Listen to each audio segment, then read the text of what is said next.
Shalom, all praises, honor, and glory unto Yahweh, Bahasham Yahushai, Bahasham Rachak Wadash. Double honors to the elders and the apostles of Great Millstone who rule well, pushing this 100% truth of the gospel, waking up and sealing the elect of the nation of Israel through the spirit and power of Yahweh, Bahasham Yahushai. And salutation to you sincere Archimanded that are pushing this gospel in righteousness and sincerity, risking your lives and your freedom to do so. Okay, so what I'm going to go into, this ghost town London, and you've all probably already been hearing the stories of how basically everybody deserting London right now. You see this happening in various European cities. First, you saw it happening in Paris, and now that's even come to London because of these. First of all, these vaccines and this alleged infection that has gotten a lot worse. The second wave of the C19. That's even I know it's ironic because the elders and the apostles, the brothers have been warning about that one as well, and now he has finally gone and done it.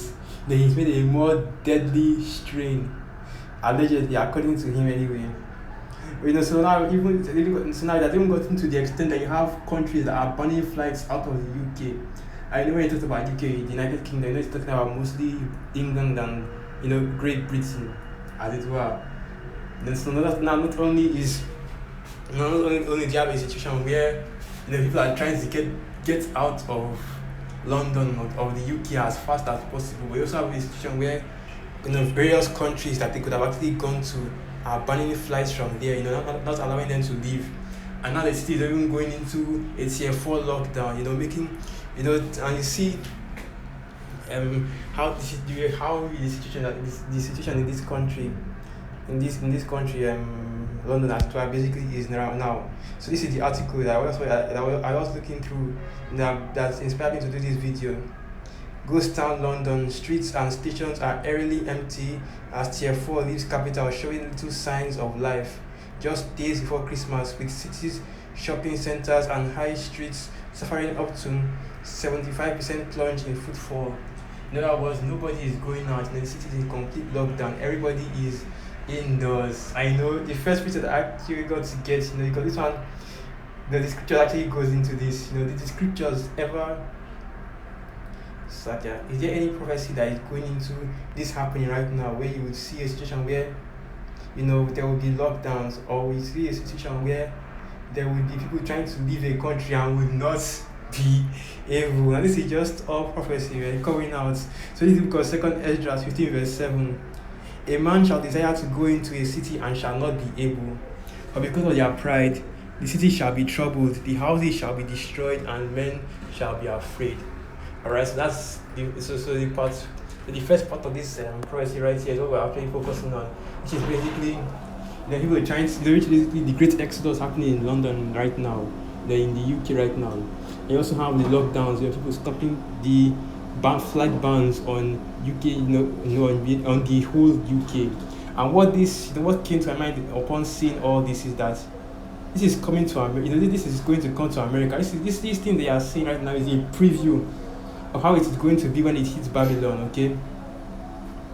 And this is how I'm thinking it's going to be when, as the teacher said, when people are trying to flee Babylon, trying to run away from, America, Babylon the Great, when they see those missiles coming, when they see all these things, when they see different signs coming, when they bring out the chip, and when the World War III starts, and then they see the missiles coming down on Babylon. This is how people want to flee during that time, but you will not be able to because it will be too late.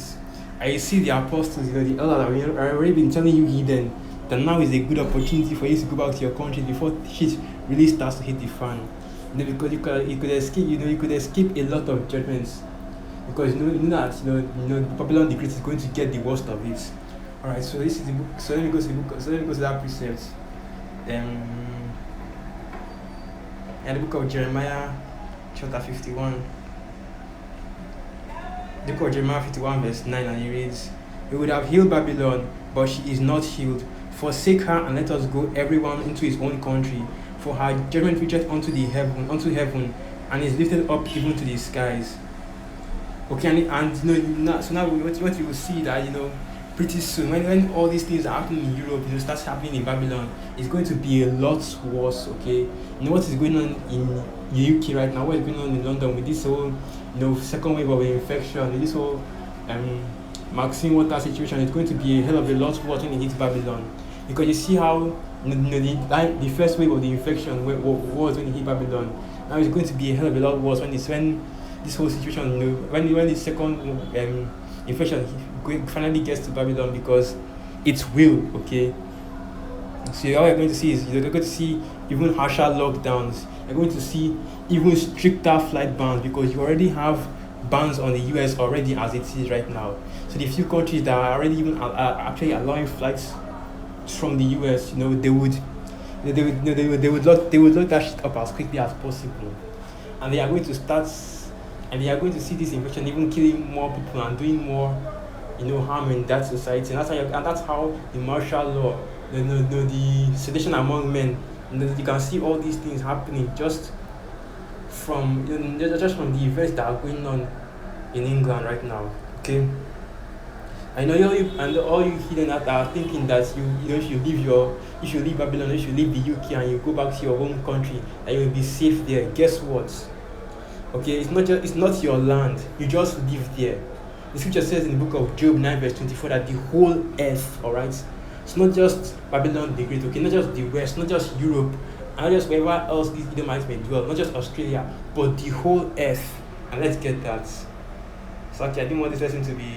I just wanted to do a quick one and just get out of here because I still have work to do. Anyway, book of Job chapter 9 verse 24, and it reads, "The earth is given into the hand of the wicked. He covereth the faces of the judges thereof.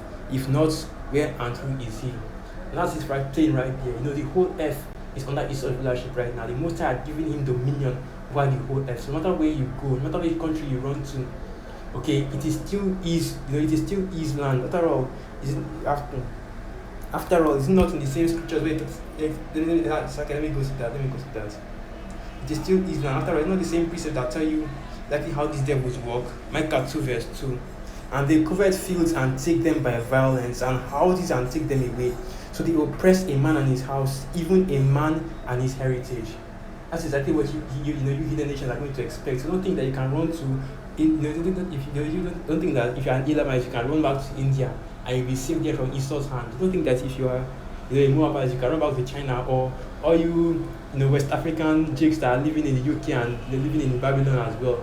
You don't think they can just run back to here into Nigeria and you think you'll be safe. This devil's hand goes everywhere, and it's going to get and it's going to bring the same hell that you're seeing right now in UK, and you're going to see in Babylon the Great as well. It's going to put it all over the whole earth, okay? The hour of temptation is going to fall upon the whole world. It will try all. Let me go to that. I believe that is that Revelation, the second chapter or the third chapter. So I have to go to that as well. So like if I'm going a little bit too fast, but I'm just trying to get through this lesson real quick. But the priests just keep coming out and coming out and coming out. Okay, there's Revelation 3 verse 10.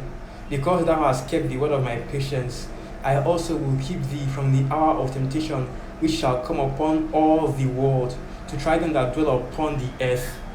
And this world right here, if you go into it in the blue letter, it's most likely going to be oikomitsu. And oikomin, so I don't know how to pronounce that. So I'm going to have to get that. Revelation 3 verse 10. Let me just quickly go through this. Revelation 3 verse 10. Let me get the Greek and see what the root word is. So we'll see exactly what it means. Whether it's just some parts of the world, or whether it's just only Israelites that are going to go through this, or whether it's the whole earth.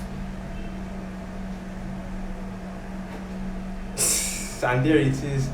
I don't know if you can see it, so let me blow it up. So here it is, G3625, oikomene, okay, oikomene, and it means the inhabited earth.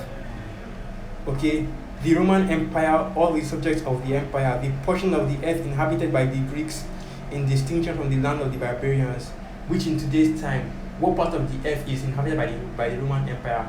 What parts of the earth are part of the colony of the revised Roman Empire?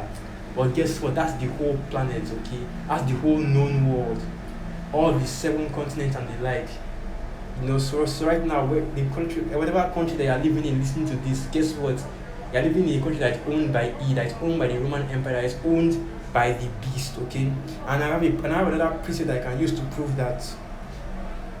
And when I present to prove, I can use to prove that no matter which country you live in, even this country that I'm in right now, Nigeria, is owned, bought and paid for by Esau. So Psalms 49 verse 11, their inward thought is that their houses shall continue forever, and their dwelling places to all generations.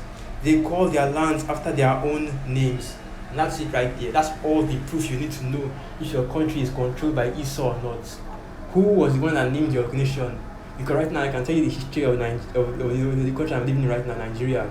It was named by the Governor General during that time, his wife, Lord Frederick Lugard, which they were both Edomites, both him and his wife.